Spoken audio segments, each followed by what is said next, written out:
Mi nombre, como decía Mauricio, Rodolfo González, de Políticas Farmacéuticas del Ministerio. Y bueno, hoy día les voy a presentar un tema que estamos desarrollando hace poco en el departamento, pero que consideramos de vital importancia y que también nace en respuesta a una necesidad que nos plantean los mismos usuarios, las farmacias, etcétera, ¿ya? Que es cómo eliminar los medicamentos.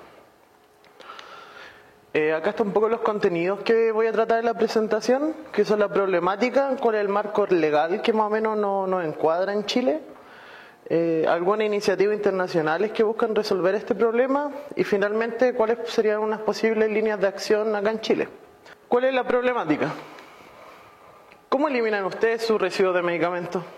Hay armado en un gráfico de intoxicaciones son precisamente los medicamentos. Por otra parte, cuando estos medicamentos son eliminados, generalmente se hacen a través de dos vías. Primero, en los residuos, a la basura. Y ahí pueden ocurrir varias cosas. La primera es que estos medicamentos pueden ser captados por personas, pueden ser revendidos en las ferias, pueden ser falsificados. Por suerte acá en nuestro país este no es un problema tan masificado, pero por ejemplo en Colombia es un problema gravísimo la falsificación de los medicamentos. Y por otra parte, cuando van a dar los rellenos sanitarios, finalmente se pueden percolar por las napas, van a dar al medio ambiente y producen daño en la vida silvestre. Vamos a ver un par de casos más o menos emblemáticos de estos daños. Y por otra parte, cuando son lanzados al alcantarillado, también finalmente van a dar a las napas acuíferas, a los acuíferos superficiales. Pero además, esta agua se trata en plantas de tratamiento. Muchas veces los protocolos para tratar esta agua no contemplan la eliminación ni la medición de los residuos de medicamentos. Entonces acá hay un problema que no lo tenemos claro aún. Sabemos que la cantidad de medicamento en el agua no es suficiente para intoxicarnos, pero no sabemos las consecuencias a largo plazo que pueda tener esta ingesta continua del agua con pequeñas trazas de medicamento. Como les decía, se sabe que estos efectos agudos no son muy grandes y los crónicos se desconocen para los humanos, pero para la vida, para los animales, especialmente para peces y aves, sí hay efectos descritos. Algunos ejemplos: feminización de los peces por etinilestradiol, que es el anticonceptivo más usado por lejos. Muerte de buitres por diclofenaco. Efecto adverso de antihistamínicos sobre invertebrados acuáticos. Diclofenaco en rapaces, ivermectina sobre escarabajos. O sea, se ha estado estudiando todos estos efectos, pero aún no hay una evidencia contundente para que magnifiquemos el problema, ¿ya? ¿Cuáles son algunos ejemplos de esto? Acá hay una noticia de la recuperación de los buitres en la zona de Pakistán y la India. ¿Qué ocurrió acá? Las vacas, como saben, en la India son sagradas, pero igual se les hace trabajar, y bastante. Ya tienen que acarrear carretas, etc. Entonces las vacas sufren dolores. Para esos dolores se les administra diclofenaco. Y el diclofenaco se acumula en las articulaciones, la vaca lo va acumulando, y después cuando la vaca muere, queda a disposición de los buitres, ¿ya? Entonces los buitres se la comen y también consumen el diclofenaco. Como imaginar visualmente, ya produce la feminización de los peces machos. Ya fue un estudio que se hizo. Entonces acá pueden haber consecuencias medioambientales que todavía no están bien estudiadas y que desconocemos. Y por otra arista tenemos las intoxicaciones. No voy a ahondar más en esto, pero como podemos ver en el gráfico, se muestra que el mayor porcentaje de agentes causales de intoxicación respecto al total, fíjense que es una cantidad bastante grande, 58,4%, es por medicamentos. Ahora un poco, ¿cómo lo hacemos con este problema? ¿Cuáles son los marcos legales que tenemos acá en Chile para abordar el problema de la eliminación? Aquí hice una pequeña línea de tiempo con los 4, productos legales más significativos para este tema. El primero, el decreto 148 de 2003, que establece el reglamento para residuos peligrosos. En ese reglamento se dice: los medicamentos son residuos peligrosos. ¿Por qué? Porque tienen consecuencias que pueden ser graves, tanto agudas como crónicas de toxicidad. Por otra parte, tenemos el decreto 6 de 2009, que aprueba el reglamento sobre residuos en los establecimientos de atención en salud, el REAS, que nos dice cómo en los establecimientos de salud se deben manejar los residuos que se producen ahí. Por otra parte, tenemos una circular, que es la circular 38 que sacó el Ministerio en 2012, que habla un poco de cómo eliminar los medicamentos. Ahí vamos a hacer una visión más o menos crítica de esta circular. Y finalmente, el año 2016, el Ministerio del Medio Ambiente promulga la ley REP, que establece la responsabilidad extendida del productor. ¿Qué quiere decir esto? Que el que contamina, paga. Entonces, para ir un poco profundizando en estos cuerpos legales, tenemos el primero, que es el reglamento sobre residuos peligrosos, ¿ya? Donde se establece que los residuos peligrosos son los que presentan riesgo para la salud pública y o efecto adverso al medio ambiente. En este caso, los medicamentos cumplen con ambas categorías. Y algunas características de toxicidad son, por ejemplo, la toxicidad agúdica o la toxicidad crónica. ¿Ya? Si tienen alguna de estas características, el residuo ya pasa a contemplarse como peligroso, que es el caso de los medicamentos.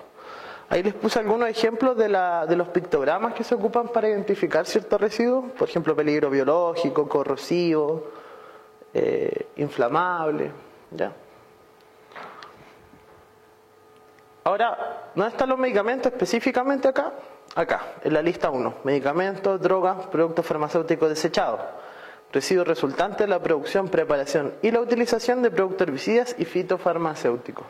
O sea, los fitofarmacéuticos, pese a ser residuos que vienen de planta en la elaboración de medicamentos herbarios, de todas formas tienen sustancias que pueden ser en altas concentraciones y que pueden ser dañinas. ¿Ya? Nunca olvidemos esta premisa de que lo natural es necesariamente bueno o no tóxico, ya, porque no es así. Por otra parte, tenemos este decreto que yo les comentaba, que es el manejo de residuos de los establecimientos sanitarios, que es el REAS, el cual divide o clasifica los tipos de residuos, por ejemplo, residuos especiales, radiactivos, etcétera, y los residuos peligrosos, donde acá están los medicamentos. Entonces, a nivel de los centros asistenciales, sí tenemos un reglamento que nos diga cómo eliminar los medicamentos, ya cuáles son los mecanismos. Eso está bien regulado, está bien contemplado.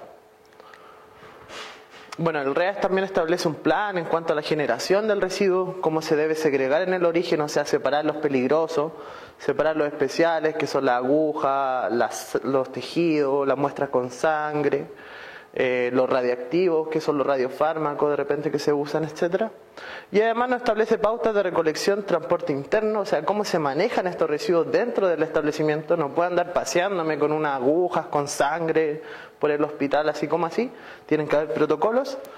Y además cómo se almacenan, o sea, las características del lugar donde se almacenan y cómo se pueden eliminar en el lugar o se externaliza la eliminación. Aquí hay una fotito de un ejemplo de estos contenedores de REAS.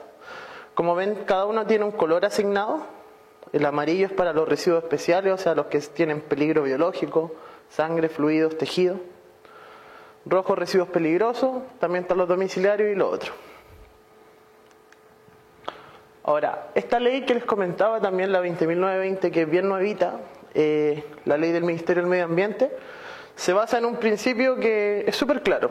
El que contamina, paga. ¿Ya? O sea, el generador de un residuo es responsable de este residuo. ¿Ya? Y esta ley establece un listado de productos que son prioritarios. O sea, que se deben en un inicio, se deben plegar a este plan. ¿Ya? ¿Cuáles son? Las pilas, los neumáticos, los envases, ¿ya? Hay varios. Los aceites, lubricantes. Exacto.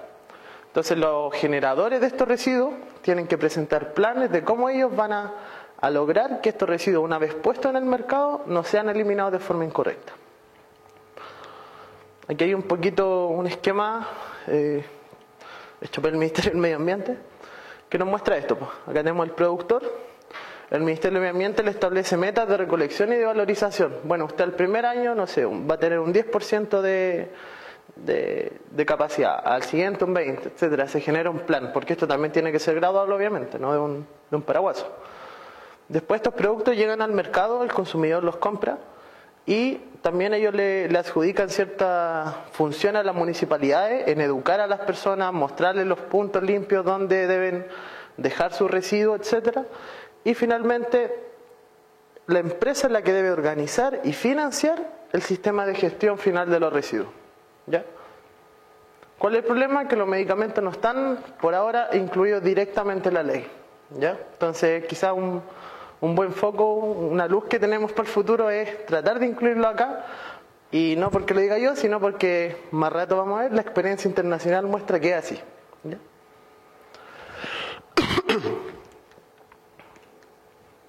Y por último les quería presentar esta circular que imparte instrucciones para el adecuado proceso de eliminación de los residuos de medicamentos en mal estado. ¿Ya?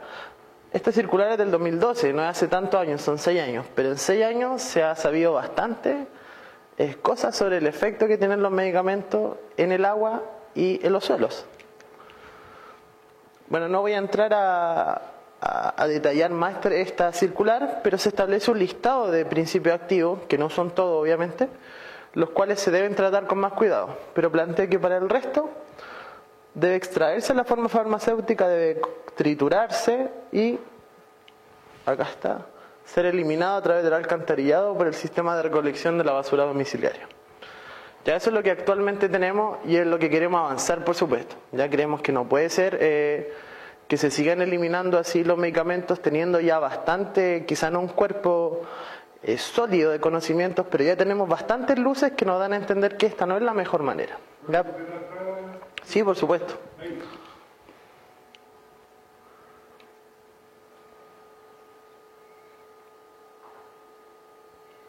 Pues la presentación igual se sube, sí, ¿cierto? Después para quedar disponible en la página. También habla un poco de los jarabes, etcétera. Pero bueno, ¿qué podemos hacer si no tampoco tenemos un sistema de gestión de residuos? Entonces ahí estamos en una encrucijada, pero estamos tratando de avanzar en el fondo para producir el menor daño al medio ambiente y a la salud de las personas. O sea, esa es la luz, la meta fundamental. No hay muchos estudios tampoco sobre la cantidad de medicamentos que tenemos en nuestra agua. Entonces ahí hay un campo, por si hay algún tesista por acá, bastante fructífero donde se puede investigar. Ahora contarles un poquito también cómo lo hacen otros países, ya porque en todos los países hay medicamentos y en todos los países se eliminan. ¿Qué dice la OMS un poco de este problema? Dice que la reducción de la exposición humana de estos productos a través del agua potable puede lograrse mediante una combinación de medidas preventivas. ¿Cuáles? Programas de devolución, que son lo que mostrábamos antes, regulaciones, orientación pública y educación al usuario para alentar la eliminación adecuada de los productos farmacéuticos no deseados. ¿Ya? O sea, la OMS también plantea esta línea de generar estos programas de devolución y estas regulaciones. Aquí tenemos el primer ejemplo. Este es el programa SIGRE, que es uno de los más emblemáticos de España. Ya fue uno de los primeros programas en partir. ¿Y de qué se trata SIGRE? SIGRE tiene unos contenedores, que son estos, que están ubicados en farmacias y en otros establecimientos, y la gente va a depositar sus medicamentos vencidos, parcialmente consumidos o en mal estado a estos buzones. ¿Ya? Hay alguna de la propaganda de SIGRE. Por otra parte tenemos Valormed, que es el equivalente pero en Portugal. ¿Ya? Ahí también tienen por ejemplo, un medicamento en desuso tiene más vida de la que imaginas. ¿Ya? Porque en el fondo también puede afectar la vida de otros seres. Una de las campañas. Y la experiencia más cercana que tenemos nosotros y con quienes también nos hemos estado relacionando desde el Ministerio de Salud para conocer cómo lo han hecho, qué problemas han tenido, es con la Corporación Punto Azul de Colombia.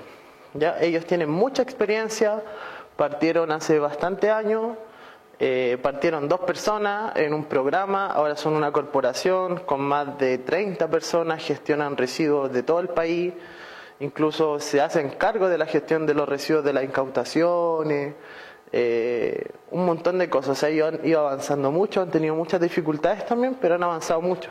Especialmente, ¿por qué? Porque allá en Colombia el tema de la falsificación de medicamentos es un tema bastante relevante. ¿Ya?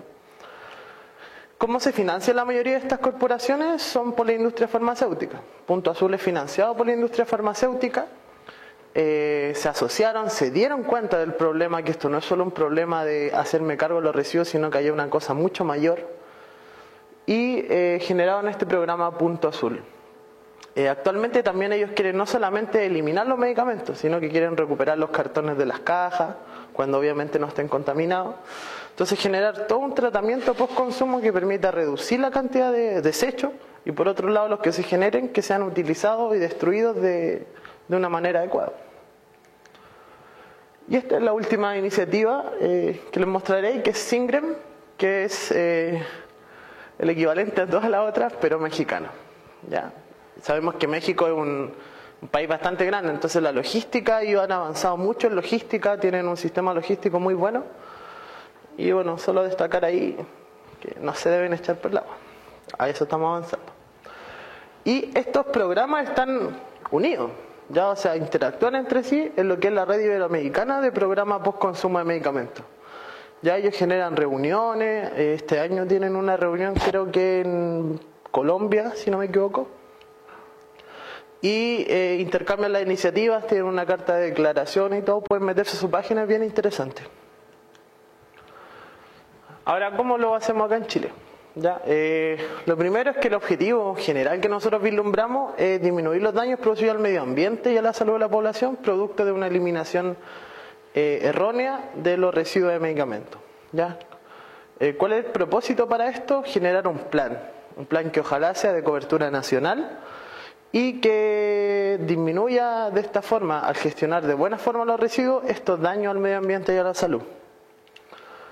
Este es como un esquema general de cómo son todos los programas o los sistemas post-consumo, que en general hay una captación de los residuos que en farmacias normalmente, establecimientos. Posteriormente estos residuos se llevan a un centro de almacenamiento y clasificación donde son separados porque, bueno, nosotros sabemos que no siempre van a meter medicamentos en los buzones, o sea, a veces meten basura común y corriente. Punto Azul nos contaba aquello al principio cuando hicieron el piloto, les metían hasta muestras de sangre, muestras con fluido, o sea, echaban de todo. Entonces, también la educación ahí juega un rol muy importante. Posteriormente, después de esto de clasificarlo, se llevan a una eliminación. ¿Cuáles son los mecanismos más comunes para eliminar? Primero, el coprocesamiento. ¿Qué significa esto? Que se utilizan todos estos residuos de medicamentos para mantener encendidos los hornos de las empresas que fabrican cemento. Ya, porque estos hornos en el fondo es muy caro y muy poco operativo apagarlo y prenderlo. Entonces es mejor tenerlos prendidos todo el rato. Y es una buena forma de eliminarlo porque están a temperaturas tan altas que no hay muchas emisiones dañinas. Y lo otro es por la incineración. Ya en el caso de la incineración hay que controlar también que las empresas que incineran no generen residuos como furanos, como dioxinas, que también son tóxicos, ¿ya? O sea, no queremos sacar algo tóxico para generar de nuevo otro producto tóxico. Y eso sería mi presentación. Muchas gracias.